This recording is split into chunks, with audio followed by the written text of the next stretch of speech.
Assalamualaikum warahmatullahi wabarakatuh, saudaraku. Malam yang berbahagia ini kita ada tamu Pak Datuk Rajo Melano dan kita akan berbicara tentang adat Minangkabau. Topik kita kali ini adalah tentang tanah ulayat karena sedang hangat ini masalah tanah ulayat ini, apalagi ada upaya-upaya untuk menghilangkan tanah ulayat. Silakan Pak Datuk komentarnya. Tanah ulayat adalah tanah kehidupan bagi masyarakat Minangkabau. Tanah ulayat itu ada 4 tingkatan. Yang pertama ulayat kaum.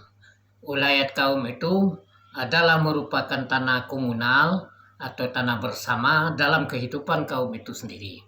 Dan hasilnya dikerjakan bersama-sama dan hasilnya juga dimakan bersama-sama. Kemudian tanah suku. Tanah suku, ulayat suku ini yaitu dia sudah merupakan bidang. Bidang kaum ini dan bidang kaum itu dan wilayahnya mulai luas. Tanah ulayat suku ini yaitu sudah ada tipak-tipaknya, sudah ada lakuk-lakuknya dan balorong-lorong kalau di sawah. Kemudian adalah tingkatan satu lagi yaitu nagari. Nagari ini memiliki juga tanah ulayat. Apa-apa saja yang merupakan tanah nagari yaitu lapangan tanah gembala, padang gembala. Padang gembala ini dia tanda yaitu bergelundi. Sudah tuh sungai, danau kalau ada. Itu layat nagari atau tabiang nendak tajangkau lai. Itu layat nagari. Tanah lapang permainan anak muda-muda itu layat nagari. Dan ada juga yang menjadikan ulayat nagari yaitu merupakan bangunan. Bangunan itu ada tanah dari sebidang bangunan, baik itu bangunan balerong maupun itu bangunan pasar maupun itu masjid. Itu milik nagari atau tanah nagari. Kemudian dari itu ada lagi tanah raja atau rajo. Adapun tanah raja ini batasnya dari nagari ke nagari. Di samping itu ada rimbo gadang yang barajo jelinjuang, kampung dipaga pudiang ame, bukit diagia bakaratau, padang diagia belenggundi, tabiang dilantak jauh duri, sungai dan tabiang nendak tagat dolai, dan semuanya itu ada ulayat. Sesuai dengan pembagian tadi itu. Jadi yang keempatnya ulayat rajo. Ulayat rajo itu di mana letaknya? Yaitu antara negeri ke negeri. Sekarang yang sangat terenyuh kita yaitu batas negari itu tidak ada. Jadi ulayat rajo yang banyak hilang. Dan juga ulayat nagari juga banyak hilang. Padang gembala tidak ada. Sungai dan apa sudah dimiliki oleh HPH atau HPT dan lain sebagainya. Itu adalah penyabotan terhadap tanah ulayat di Minangkabau. Sekian dan terima kasih. Jadi kini kok masih ada tanah ulayat tuh Pak Datuk. Sekarang tanah ulayat apa dulu ulayat suku masih ada tuh. Tanah ulayat suku masih ada sebab dikerjakan oleh puak-puak kaum yang ada di dalam suku itu. Kaum A, kaum B, kaum C, dan banyak lagi. Kemudian ulayat nagari ada. Ulayat nagari ini masih ada juga, seperti tanah lapang, seperti bangunan tanah masjid, tanah pasum lainnya atau tanah tepian mandi, masih ada juga. Yang hilangnya padang gembala. Yang ulayat nagari yang hilang itu padang gembala. Padang gembala kok dijual oleh orang yang yang rakus. Inilah yang kita sedihkan. Yang lebih sedih lagi yaitu ulayat rajo, yaitu batas negeri ke negeri. Ulayat rajo ini ya sudahlah dikonversi oleh negara, dinamakan HPT. Konversi oleh negara, dinamakan HPT, dinamakan hutan lindung, dinamakan dan lain sebagainya. Padahal itu adalah ulayat rajo untuk penopang kehidupan Ustana Rajo. Sebenarnya walaupun yang diserahkan ke Republik semasa di tahun 45, yang diminta oleh Soekarno hanya kekuasaan, bukan tanah. Tanah ini karena ada tanah-tanah erfah atau tanah egendum atau tanah perkebunan dan lain sebagainya, itu sesuai dengan petuah Minangkabau. Kabau tagak kubangan tinggal, harak to babalik kanan punyo. Jadi tanah ini harus kembali kepada yang berkompeten, yaitu nenek mama dan negeri setempat. Peninggalan Belanda itu jatuhnya ke raja. Ya, tak ada yang jatuh ke raja, dan ada juga yang jatuh ke kaum atau suku. Sebab seperti jalan kereta api, seperti fasilitas umum lainnya, itu yang kita seperti tanah gereja dan lain sebagainya.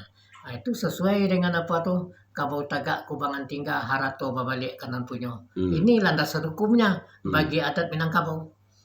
Ya. Nah, jadi Pak Datuk, kita akan menanyakan lebih lanjut ini masalah tanah wilayah ini Pak Datuk. Karena kan sekarang ada tanah itu di bukit-bukit atau di lembah-lembah. Nah, gimana pengelolaannya itu Pak Datuk? Kalau tanah di lembah-lembah, bukit-bukit, itu sesuai yang kita bicarakan tadi itu. Bukit Diagia Bakarato itu negari punya. Pengelolaannya juga negari. Dan hasilnya juga untuk negari. Sebab di negari itu kan ada pegawai negari. Jadi bukit, gunung, lembah, sungai itu berisi ikan atau danau juga berisi ikan, itu dikelola oleh negari. Bagaimana penghasilnya? Penghasilnya untuk menggaji pegawai negari dan juga pasar. Itu juga milik negari. Kalau lautan gimana Pak Datuk? Kalau hutan, lautan. Laut. Laut itu termasuk Laut Selat. laut nan sedidi riak nan badabuh, sikilang ayah bangi sialang beletak basi. Jadi laut dengan pelabuhannya itu yang terjangkau oleh negari, teruskan bedil atau senjata, di mana jatuhnya peluru itu ke laut. Jadi di kita sekitar sekian mil laut itu adalah milik rajo atau milik negari. Jadi pelabuhan-pelabuhan itu juga milik negari. Dan hasilnya juga untuk menggaji orang yang menjaga pelabuhan itu sendiri. Nah, kini Pak Datuk, kan kita berbicara tentang wilayah Minangkabau. Nah, wilayah Minangkabau itu kita yang saya maksud di sini lagi, wilayah Minangkabau itu secara luas, secara utuh, bahwa Minangkabau itu ada pulau-pulau, ada kampung-kampung, ada gunung, ada bukit, ya Pak Datuk ya. Nah, intinya di sini begini sesungguhnya yang kita inginkan. Minangkabau itu di mana batasnya sebetulnya?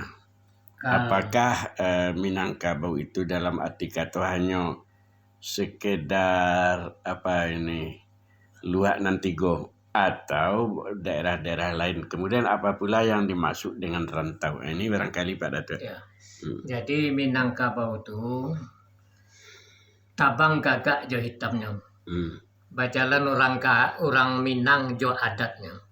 Jadi dimanapun perantauan Minang dan dia tanah yang belum dijamah atau rimbo rayo yang ditepati di rantau itu, dan dia mengelola, itu otomatis tuh tabang gagak jo hitamnya, barangke orang Minang jo adatnya, itulah boleh dikatakan selama menaruko atau membangun rumah ladangan dan rimba raya, itulah sudah jelas tuh orang Minang punya.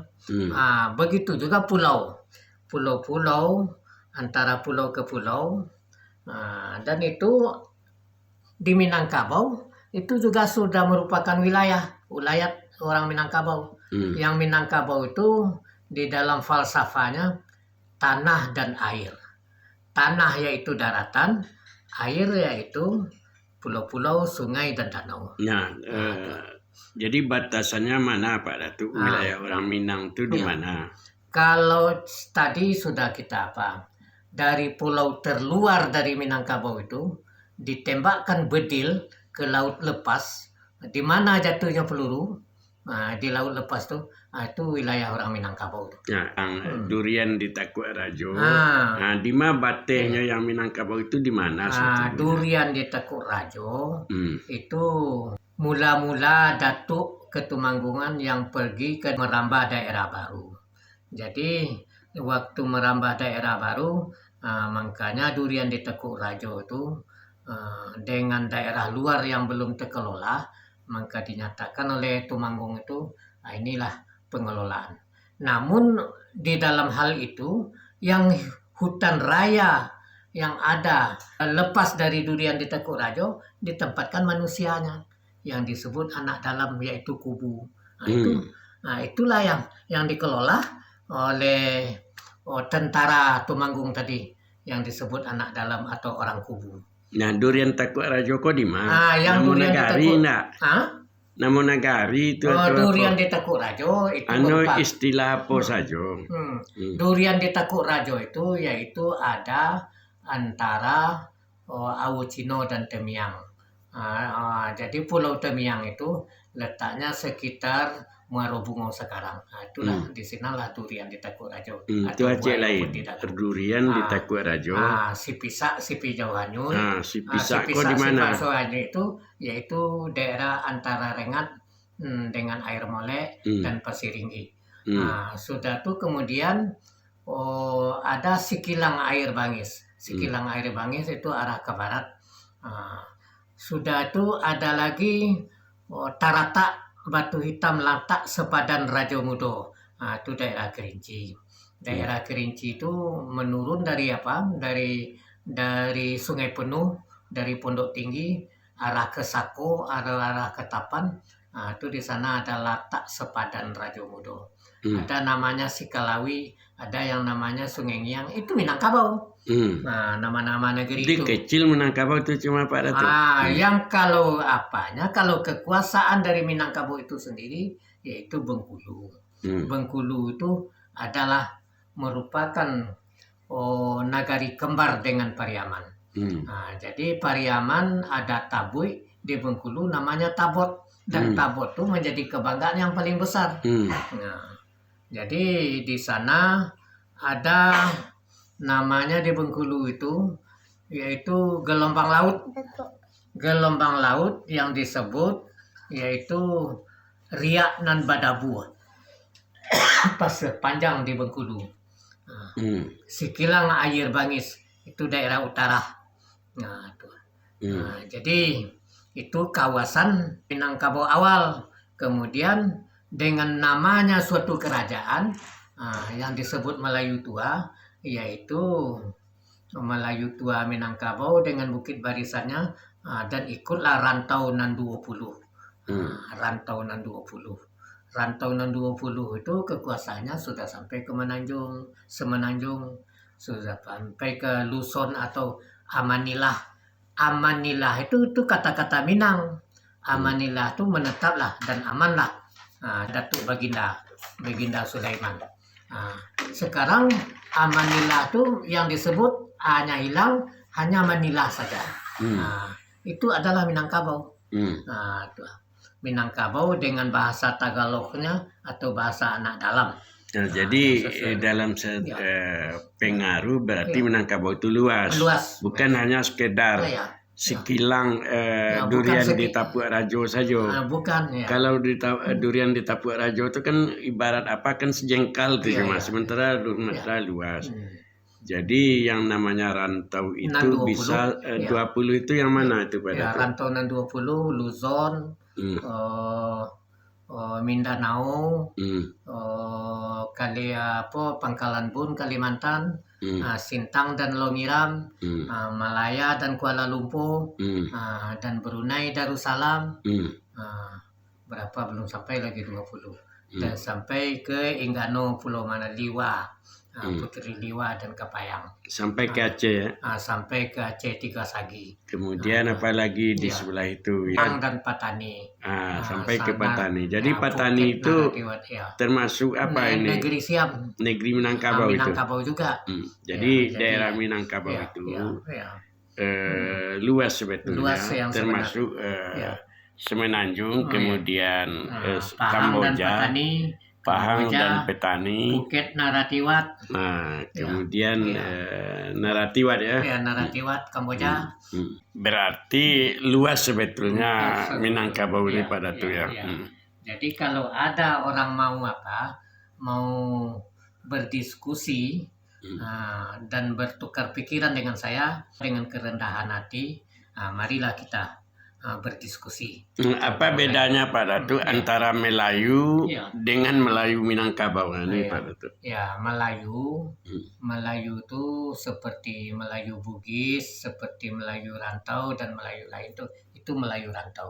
Kalau Melayu Minangkabau yaitu Melayu tua, Melayu nenek moyang. Jadi ada petuah dari Melayu nenek moyang ini, Dima asa pipalito di balik telong nan batali.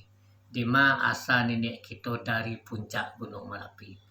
Kenapa puncak Gunung Merapi? Di waktu kiamat Nabi Nuh, air sebelah timur nih, belahan timur nih masih terendam. Belayarlah anak Nabi yang dikatakan oleh Barat, Alexander the Great, jalan dari Maghrib ke Masyrik, yaitu ke timur. Anak 3 orang, yaitu Maharaja Liv, Maharaja Dipang, Maharaja Diraja. Inilah yang bermula, yang belayar ke timur ke Pulau Langgopuri yang disebut sekarang Gunung Merapi. Itu baru sekilas, karena Nabi, anak-anak Nabi yang berjalan, ya perjalanannya tuh tidak memakan waktu berbulan-bulan. Oke Pak Datu ya. Ya. Terima kasih saudaraku bahwa ternyata negeri Minangkabau itu sesungguhnya luas karena daerah Minangkabau itu dapat kita bagi 2. Pertama daerah asal. Daerah asal inilah yang kita kenal sekarang itu Minang. Gitu kan. Kemudian daerah rantau. Nah, daerah rantau itu awalnya orang Minang juga. Tapi karena dia sudah pergi merantau, maka disebut ulayat rantau. Nah, Minangkabau itu sendiri pada dasarnya itu kan orang Melayu. Ya pada itu ya, sepakat pada itu. Sepakat. Nah, orang Melayu itu bahasa mereka pada akhirnya menjadi bahasa Indonesia. Nah, jadi bahasa Minang itu sesungguhnya adalah bahasa Melayu itu. Cuma ada namanya dialek lokal. Nah, dialek lokal itu yang kita kira sebagai bahasa Minang. Sebetulnya itu kan bahasa Melayu pada itu ya. Nah, cuma bedanya dengan bahasa kita atau bahasa Melayu ini, dia sejalan dengan seluruh orang Melayu ini, dengan bahasa Palembang, kemudian bahasa Liwa atau Tanjung Karang sekarang, bahasa Bengkulu, bahasa Kerinci, bahasa Melayu Riau, bahasa Malaysia, bahasa Tenggano kan, bahasa apa lagi yang Patani kan, kemudian bahasa Melayu di Kamboja kan. Nah, bahasa-bahasa itu mereka itu saling mengerti, saling memahami. Cuma penyebutan dialeknya itu agak beda sedikit pada itu.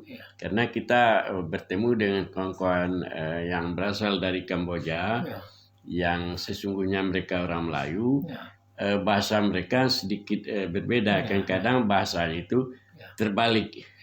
Artinya ada yang dialeknya itu berbeda. Oleh karena itu sama juga dengan bahasa Minang. Ini kan kita mengerti sebetulnya bahasa Minang itu. Tapi yang jadi persoalan bahasa Minang yang sekarang itu banyak yang dipendek-pendekkan. Misalnya di mano bumi dipijak, di sinan langit dijunjung. Bukan di tapi di mano pada tuh. Ini kita kritik. Nah, kalau dapat kita kembalikan ke bahasa Melayu lama. Bahasa Melayu lama itu adalah bahasa yang memang orang kita itu berbahasa seperti itu dan tidak dipendek-pendekkan. Ya Pak Datu ya, setuju Pak Datu. Jadi semuanya tahu. Tahu ya. Nah, kalau bahasanya bahasa Dima itu bisa jadi itu bahasa yang panjang kan, Dima. Tapi kalau di Payakumbuh dulu yang tertua itu di Mano. Jadi gimana komentar Pak Datu ini masalah bahasa Melayu itu? Tentang bahasa ini, kadang-kadang bahasa pendek itu membuat kita meremehkan bahasa sendiri. Untuk apanya? Untuk penghormatan kepada ciri khas kita, marilah kita sempurnakan bahasa kita seperti kama itu menjadi kamano, dan seterusnya yang lain-lain. Seperti Dima itu Dimano, lengkapilah. Jangan dengan perkataan yang cepat-cepat, dan dengan perkataan yang menggugah dan memukau. Artinya menggugah dan memukau, pelan tetapi mantap. Dan juga bahasa-bahasa sindir pun demikian juga, lunak tetapi tajam. Inilah yang kita maksud untuk masa-masa yang akan datang. Ini ada petua satu, maninjau jo Sungai Batang, anam koto babadi masa, silau dek kilek loyang nan datang, tak campak lah me ulayawa. Jadi adat nan Kewi itu, ada adat yang asli yang kuat itu banyak dilupakan orang.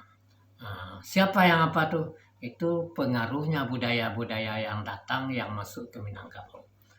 Oleh sebab itu, karena perbatasan negeri tidak tahu, karena negeri sudah bercampur aduk, marilah tonjolkan kembali ciri khas kita, yaitu bahasa asli dari Melayu Minangkabau itu sendiri. Sekian dan terima kasih. Nah, saudaraku, salah satu usaha dan keberhasilan orang Minangkabau itu menjadikan bahasa Melayu menjadi bahasa Indonesia, gitu Pak Datu ya. Itu harus kita pahami itu, bahwa asal usul dari bahasa Indonesia sekarang itu dari bahasa Melayu. Dan Minangkabau termasuk orang Melayu. Nah, ini malah kita sesungguhnya dari Mano datang Pelito, dari Telong dan Batali, kan gitu Batu ya. Dari Mano nenek moyang kita dari puncak Gunung Merapi. Puncak Gunung Merapi itu kata kiasan. Ada namanya dataran tinggi, ya Pak Datu ya. Daerah kawasan dataran tinggi. Nah, kalau kita kaitkan dengan Nabi Nuh ya. Banjir Nabi Nuh. Nah, itu konon Pak Datu ya. Bahwa banjir Nabi itu Nuh itu memang terjadi. Air naik luar biasa. Akhirnya airnya surut terus kan. Sampailah di daerah apa ini? Daerah timur. Daerah Sumatera Tengah ini. Jadi yang kita maksud dengan Melayu itu sesungguhnya luas. Tetapi yang intinya adalah termasuk Minangkabau itu sendiri. Nah, Minangkabau itu sendiri mungkin tidak dalam pengertian kita sekarang. Kalau sekarang orang berpikir Minangkabau itu kan Sumatera Barat. Padahal sesungguhnya Minangkabau itu ada Riau, ada Jambi, kemudian ada Sumatera Barat. Iya Pak Datu ya. Ada Malaya. Nah, di Jambi yang masuk dianggap Minangkabau sekarang ini. Di mana saja daerahnya itu Pak Datu? Kalau di Jambi daerahnya mulai dari dari Muara Tembesi sampai ke Muara Bulian, sampai ke Mandiangin, sampai ke Batangasai, yaitu daerah Sarolangun dan Bangko, itu juga Minangkabau. Untuk menandai Minangkabau itu ada di situ dengan tanahnya, yaitu rumah. Belum ada rumah-rumah yang lain, rumah Begonjong sudah ada. Tengoklah di negeri Singkut yang berbatasan dengan Muara Rupit. Nah, itu sudah tuh Minangkabau tuh. Nah, kemudian di Kubang Ujo, daerah Pijawan, Muara Bulian, beberapa rumah dalam rumah-rumah kampung tuh, walaupun atapnya ilalang, tapi gonjongnya juga tidak lupa. Nah, untuk ciri khas di daerah setelah Jambi keluar dari Minangkabau berprovinsi sendiri, ini dibuat ciri khas daerah baru. Rumahnya tidak lagi bertanduk, tanduknya dibuang, sudah merupakan rumah-rumah dangau. Dan ini itu yang kita sedihkan. daerah rantau nama itu Pak Iya, Datu, itu iya, daerah rantau kan. Iya. Kalau rantau bisa seperti itu, Iya. bagian dari Melayu secara umum kan. Iya, iya. Kemudian Riau Pak Datu, yang Riau. daerah apa? Iya, Daerah iya. asal.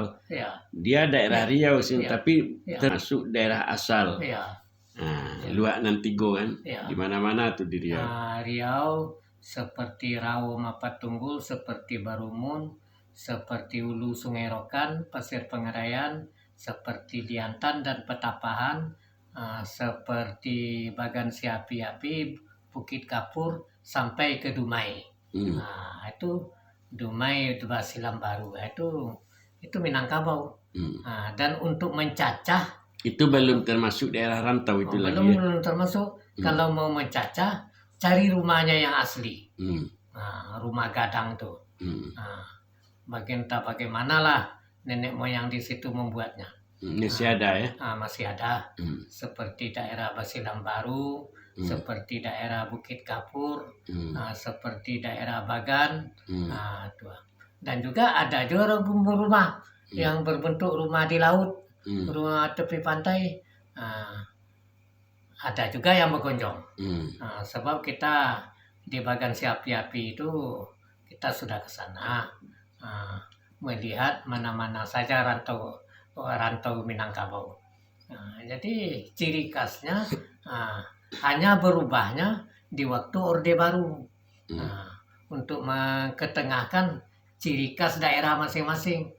Sehingga tanduk dari gonjong dari itu yang dihilangkan. Jadi untuk generasi muda Minangkabau atau orang Melayu Riau, marilah kembali ke bangunan asal atau rumah gadang kalian di masa nenek moyang kalian dulu. Insya Allah kita nih rumpun yang besar yang disebut Melayu Nusantara. Ya. Itu cuma keterangan kita. Oke Pak Datu, udah panjang nih, 40 menit ya. Mudah-mudahan nanti dapat kita jadikan pedoman untuk generasi berikutnya. Tapi bagaimanapun dalam hal ini tentu kita dialog namanya Pak Datu ya. Mudah-mudahan ada manfaatnya. Kita akan mengadakan kajian-kajian yang lebih dalam nanti dengan mengundang beberapa ahli. Nah, itu saja saudaraku. Assalamualaikum warahmatullahi wabarakatuh.